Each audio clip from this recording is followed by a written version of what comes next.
Hey guys, Cannibal here. Before the video starts, I just want to say thank you for all the support on the past two videos and for 100 subscribers already. But now with that out of the way, time for you to get scared.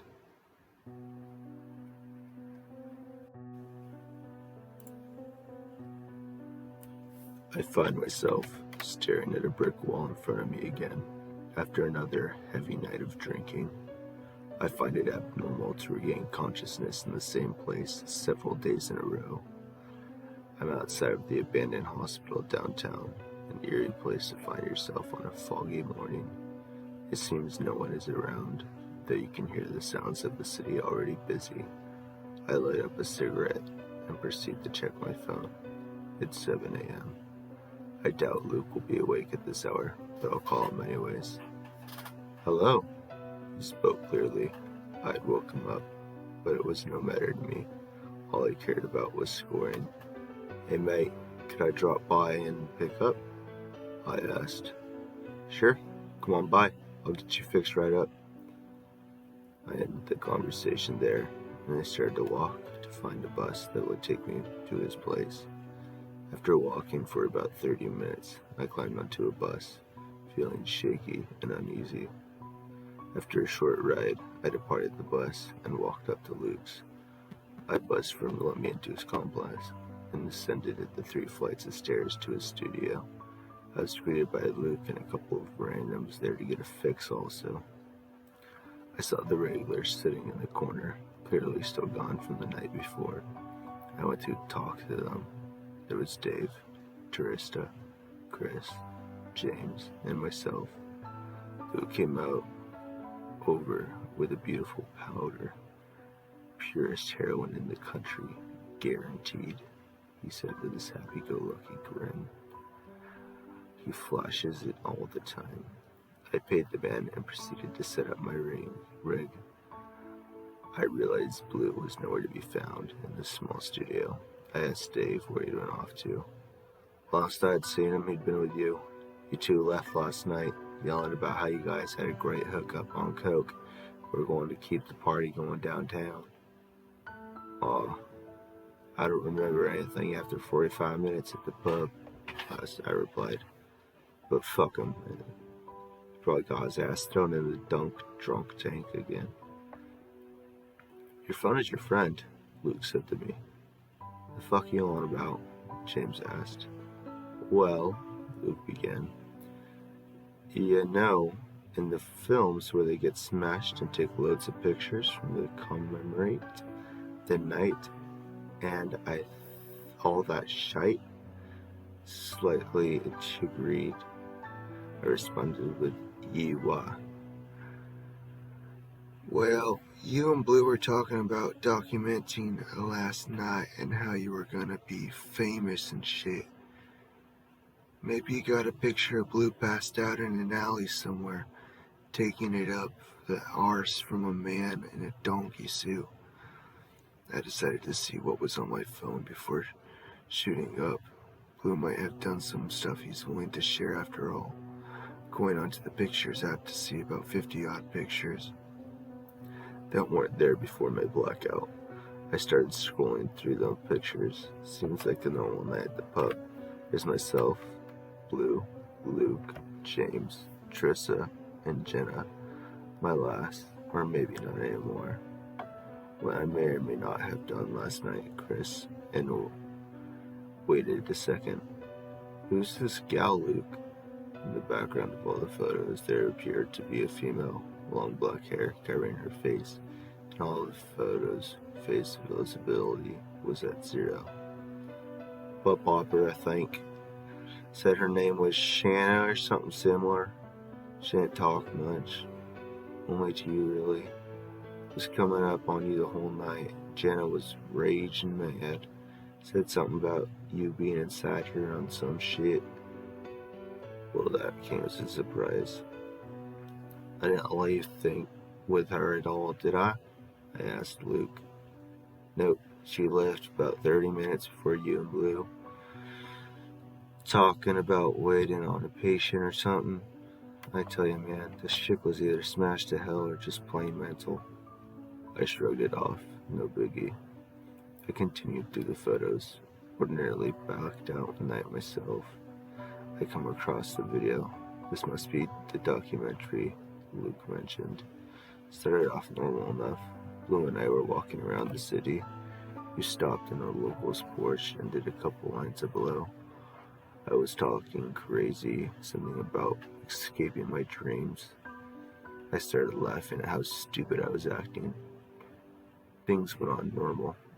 Then we arrived to the abandoned hospital. Huh, that explains this morning, I thought to myself. I climbed through an open window at the place and ventured inside. We were walking around the halls, smoking cigarettes, joking around and whatnot. He stopped to piss on the wall, dead silent for 5 seconds.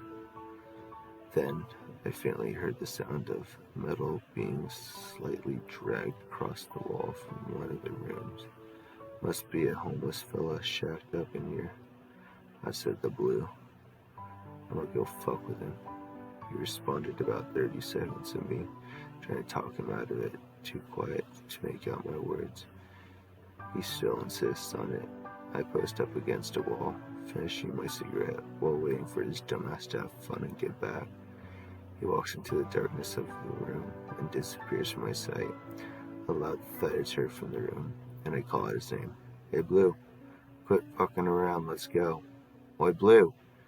Hey, you little fuck. Whistling. I can make out whistling from the room. The video becoming tough for me to watch. I feel uneasy. Everyone around me is faded and are incoherent. I'm the only one who hasn't shut up yet. Kudos to me, I guess. I continue watching. The wall gets getting clear, approaching me slowly. Then they speak. It's a female's voice. Oh, sweetie, are you the patient I've been waiting for? Caught up in the video, I failed to make the connection between what she said and what Luke had been telling me about the girl the night before had said. It wouldn't make a difference though. I started running.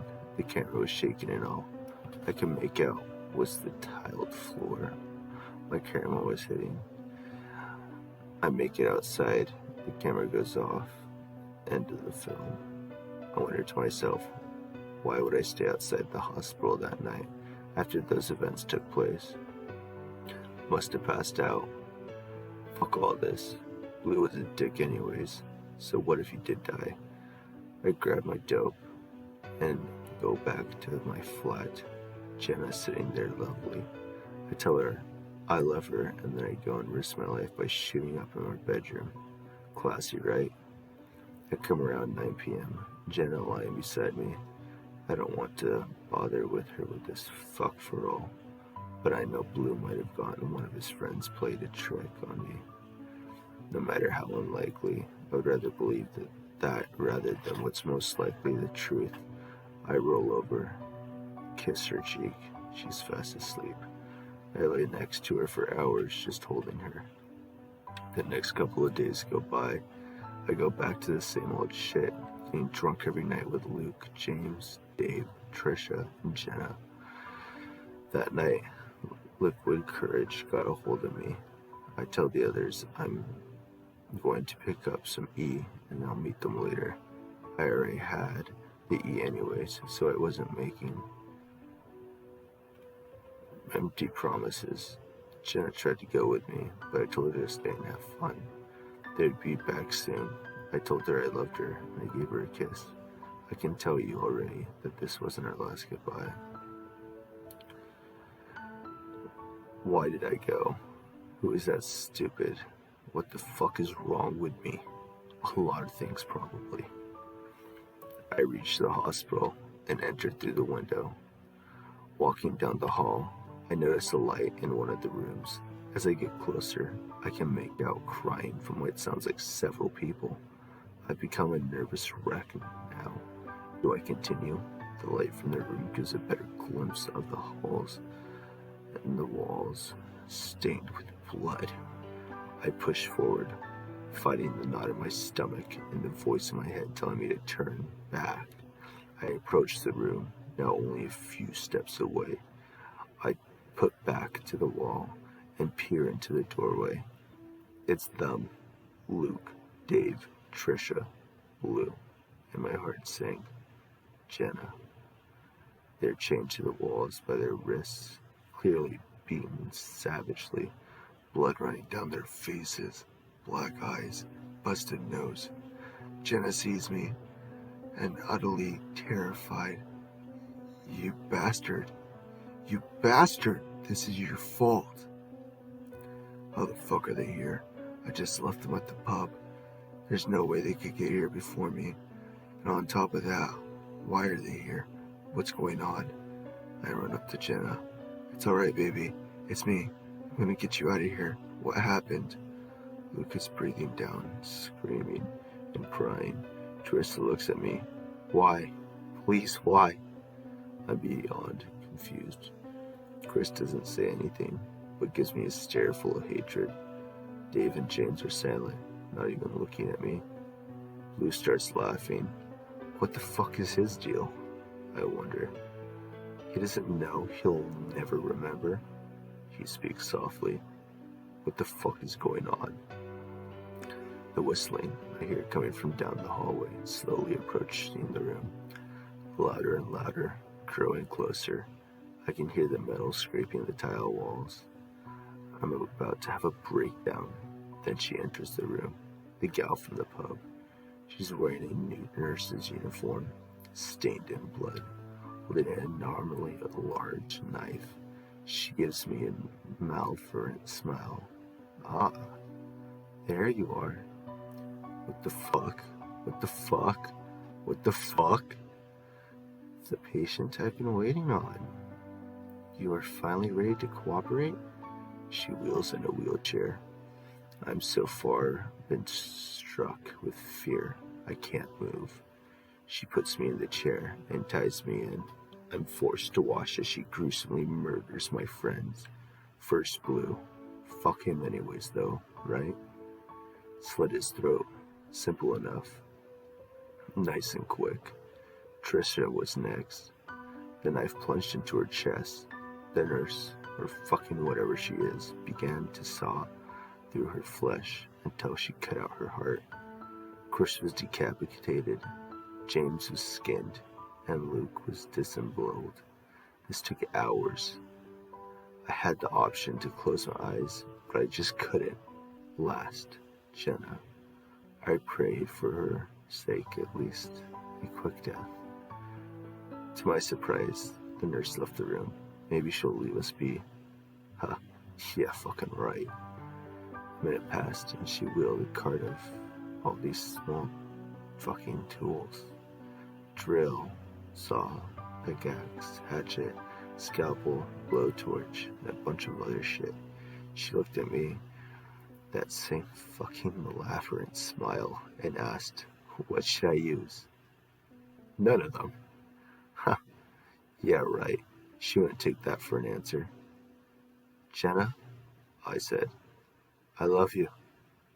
She looked at me for a second, half smiled, then violently screamed at me, why the fuck won't you wake up? Before I had time to think about what she said, the nurse plunged a drill into her eye, blood, screaming. I shut my eyes and screamed as loud as her. Then I woke up. I was in a hospital, only on a bed, in a clean room, nicely lit. There was a file on the table next to me. I picked it up and began to read. Kevin. Date of birth was 5/14/1988. Eye color, green. Height, 6'1". Weight, 188 pounds. Diagnosis, manic disorder, paranoia, split personality disorder, drug-induced psychotics. Patient is highly prone to violent outbursts and has false sense of reality. Patient treated with methadone for heroin withdrawal. He was brought in by police after they found him sitting outside an abandoned building. He was cradled for the severe head of one Jenna. After apprehending him, police searched the building, finding the extremely mutilated corpse of 2 other females and 2 males, all strapped to chairs. Another male was found bleeding out and was brought to UC immediately. The bleeding was stopped, and the one male, Jordan Blue, survived. He reported that his attacker was Kevin, and that he had brought them all to his building with the promise of a party where Kevin provided drugs and alcohol, and when they came incoherent, strapped them to chairs, he then proceeded to savagely beat them until he eventually killed them. Kevin seems not aware of the fact that he did this. He will be treated for mental illness, and then I'll have to appear in court for the 4 first-degree homicide charges, 1 attempted homicide charge, and a felony narcotic possession.